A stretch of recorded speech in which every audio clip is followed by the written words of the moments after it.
Hi, so how's everyone doing today? Good. I'm so excited to be here, I can barely stop smiling.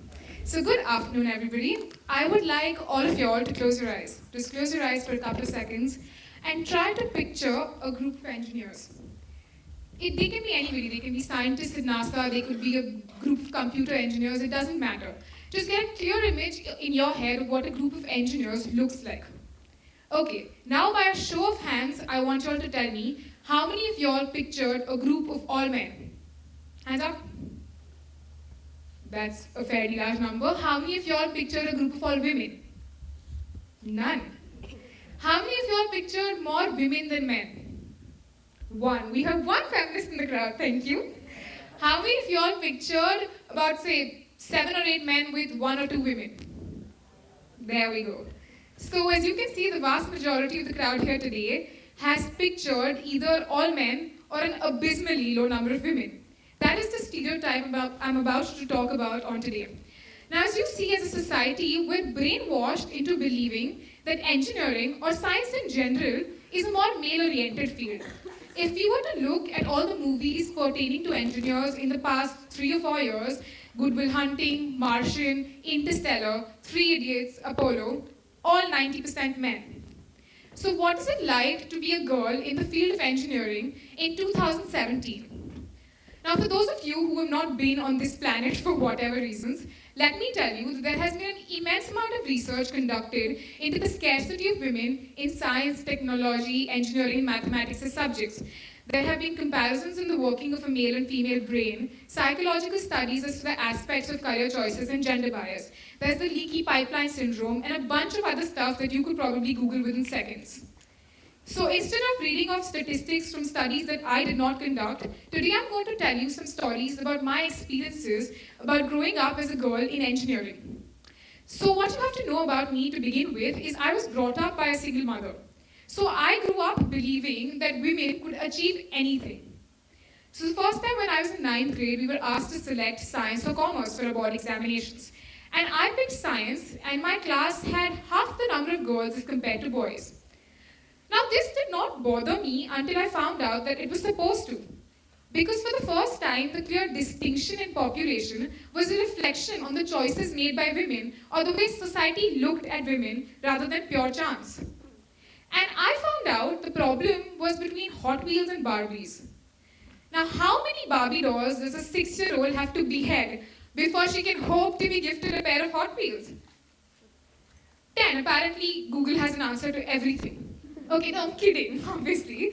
So the problem here is when our young boys doubt their scientific abilities, when they're not sure of their futures, we tell them, we motivate them, we inspire them to make something off of themselves.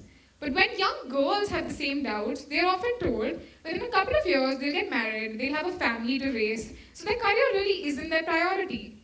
So it was no surprise that my 9th grade class had an uneven number of girls. Now let's flash forward a couple of years. I was in junior college. This was the big one, right? The career decision. Now the funny thing was, most of these conversations about my career weren't really about my career. Are you confused? So was I. Most of these conversations revolved around marriage. My mother knew what age I was supposed to get married at, how many children I was supposed to have, and this blueprint was handed to me upon which I was supposed to plan my career. Because the concept there was that I should get a job or go into a line that allows me to do a part-time job, or a job that I can leave for a couple of years and rejoin, because that way I'll have more time to take care of the children I didn't even have. Obviously, that infuriated the feminist in me because now the concept of some imaginary future 20 years down the line was interfering with the dreams that I had for myself right now. And as the stubborn 15-year-old that I went up and decided to scandalize my mother. So I told her, what if I didn't want to get married? What if my career was what I wanted out of my life? And if you can imagine this, my mother's face looked a little like Scrat the squirrel from Ice Age. She looked disappointed and confused and shocked and mildly amused altogether. So we arrived at a mutual consensus that we would discuss this a couple of years down the line, where I was more mature to deal with these conversations. So anyways, I went ahead and opted for engineering, which was my field of interest. And I got this common feedback from most people that I will have to work harder than most of the boys, which I obviously didn't believe at that point of time, because who would? So I went to my coaching classes, and that's when the reality of how underrepresented women are in this field hit me like a truck.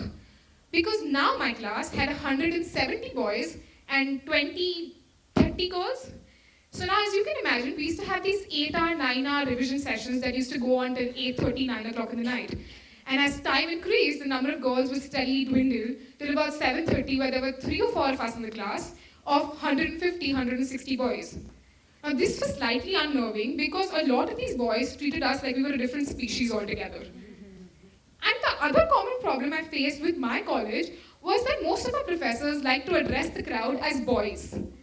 So this one time a professor of mine came to our class all motivated, ready to inspire us, and he went ahead and said, "Boys, y'all can do it." And a friend of mine and I, we leaned in, each thinking the other had something to say, and we both said, "Did he just say boys?" It was one of those really cool telepathic friendship moments. Anyway, since we said it in sync, it was loud and the professor heard us. But since he heard us, he made it a point that from next time onwards, whenever he addressed the class, he would say boys and girls, and every time he said girls, he would look at us. But the fact of the matter was, because he heard us, he changed something in his teaching. He started acknowledging our presence in his class. Had he not heard us, we would have never complained, and he would have continued teaching the way he did. Which made me realize that a lot of the times the gender bias was more out of pure habit than conscious decision. So if we made ourselves heard, people would listen. So post this, I joined the Institute of Chemical Technology to do chemical engineering, and my class has 60 boys and 20 girls, which may surprise a lot of you, is a brilliant ratio in engineering. Because my friends went to streams where the ratio was as bad as 1:14 or 1 in 23.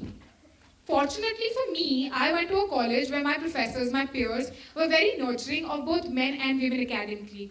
I was never deprived of any opportunities, or I was never told that I'm not good enough in pursuing what I'm pursuing just because I'm a girl.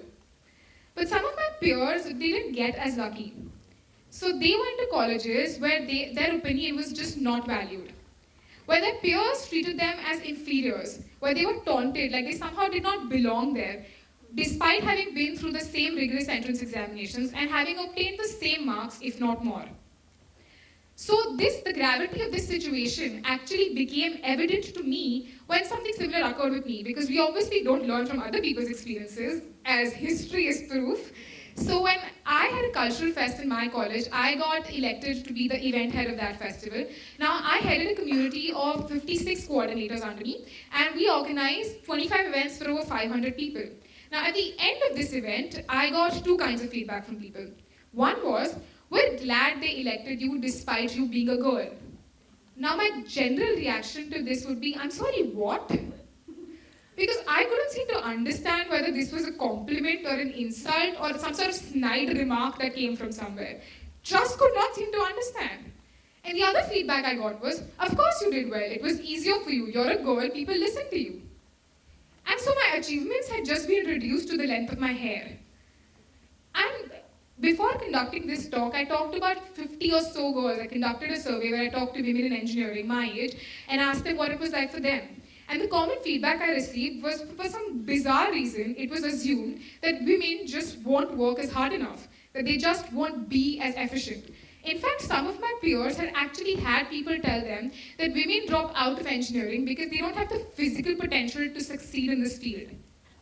For some reason, just because women are lesser in this field, it is assumed that they're picked as the diversity hire. It is this common assumption that women just won't go that extra mile that men can for some reason. Their success is undermined, and everything that they have worked so hard to earn is ridiculed to some misguided notion of gender equality. And I found this absolutely ridiculous. So 2 of the most important events that occurred in my life that molded my feminism were as follows. First, when I encountered more sexist female teachers than I did male, which just went to say that you could be caught in a crossfire and still fail to realize the nuisance of war. And the other was when a friend of mine was dropping me home. So in India, as parents, I'm sure all of you have the concept that the male friends should drop the female friends home if they're out after 7:38. It makes the parents feel safe and secure. So the guys just automatically have the responsibility of all their female friends thrust upon them. So I looked at a friend of mine and I said, I'm sorry you get stuck being my chaperone every time we go out. And he looked at me and he said, I'm sorry you live in a time where this is a necessity. And that was the first time in my life I realized that men might not face the same extent of gender bias that women do, but they do get the situations we're going through. And so I ended up talking to more male friends of mine to get their opinion on this matter, and I realized often they don't say anything because they are so afraid to offend. Because in a community or in a field that has more men, they automatically get the backlash of being the devils. They have to bear the brunt for the crimes that they did not commit, for the comments that they didn't even pass. As girls growing up in a stereotyped society, in a patriarchal society, we're often taught that life is going to be harder for us, that we're going to have to fight battles bigger than our brothers will ever have to, which makes us both scared and a little defensive. I still remember day one of my college, and these two male friends of mine went around asking everybody for their mobile numbers so that we could create a WhatsApp group for coordination purposes. And they went to these group of girls and they asked them for their phone numbers, and the girls just said no, outright, to their faces. 10 minutes into college, and they had already been rejected by 5 different girls. So the point is, what I'm trying to make is, ever since I was 12, 13, the jokes about marriage, the jokes about me having to work harder than my brother started coming around. So I started walking through life like this, hands up, all the time, ready to fight. Because I wanted to conquer the world. And how dare somebody suggest that my gender would not allow that? So at 12, I used to go to my mother's shop. My mom's a florist. So she used to make me write all these cards addressed to her clients. And more often than not, most of them were addressed as Mr. and Mrs. So-and-so. So to fulfill some misguided feminist agenda that I had, I would address those cards as Mrs. and Mr. So-and-so. Because I was 13 and I was already convinced that the world was out to get me. So as a girl in a male-dominated industry in the 21st century, what is it like for me? What I want to tell you is that it's hard, but so are all other fields. There is a pinch of extra sexism, but it only serves to make you feel more empowered. I'm a second-year chemical engineering student and I'm passionate about science, but I don't let that restrict me. I love to draw and paint and dance and act and debate, and I love to manage as well, which is just a fancy way of saying I like to bully boss people around. And I have been allowed to explore more avenues than I could have ever imagined, none of which had anything to do with the size of my heels. So what I'm here to tell you today is engineering used to be a difficult field for women. Women like Ada Lovelace, for those of you who don't know, she was the first female engineer in this world. They had to fight fire to be able to just receive the same opportunities that men did. But times have changed. Things are getting better for us. In fact, two of the foremost engineering colleges in the country, the Indian Institute of Technology and the Birla Institute of Technology, have abolished curfews and in times in girls' hostels so they can have parity with their male peers.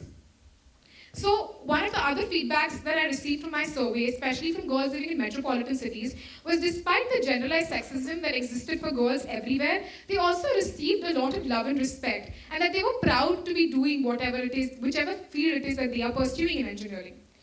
So occasionally, yes, you will have some random college like Sairam College of Engineering pass a ridiculous notion such as a 22-point code of conduct for girls, which have points like no celebrating birthdays, no colorful watches, no Facebook accounts, no talking to boys.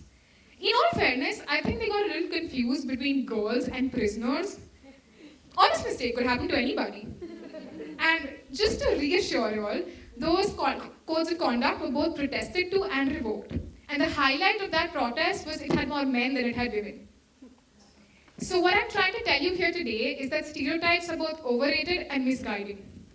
Your single mother can still believe in the importance of marriage. Not all men are chauvinist pigs. Dominance is not defined by numbers. You can be beautiful and smart. And just because you're rare doesn't mean you're weird. Stereotypes are a shadow of the past, and the past is always going to be chasing us. So now would be a good time as any to stop letting it malign our present. So from everything that I've said here today, we boil down to two major problems in engineering. The first one being less women in engineering. Now that's kind of a vicious cycle if you see. Women don't take engineering because there are less women in engineering. But there are less women in engineering because women don't take engineering. So you see my problem here? And the other problem is the assumption that women aren't smart enough, that women are somehow weaker at math, which is almost laughable because if you look at the CEOs of the top 5 banks in our country, ICICI, SBI, Axis, JP Morgan, Punjab National Bank, all 5 women. So I would like to quote Gloria Steinem here, and I would like to tell you all that there are some jobs that actually require a penis or a vagina, but the ones that don't need to be open to everybody.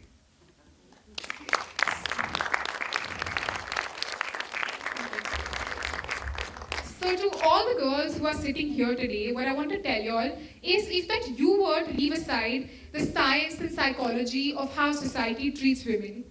Because at the age of 3, I can't really expect you to start a feminist battle if you're given a kitchen set over Legos.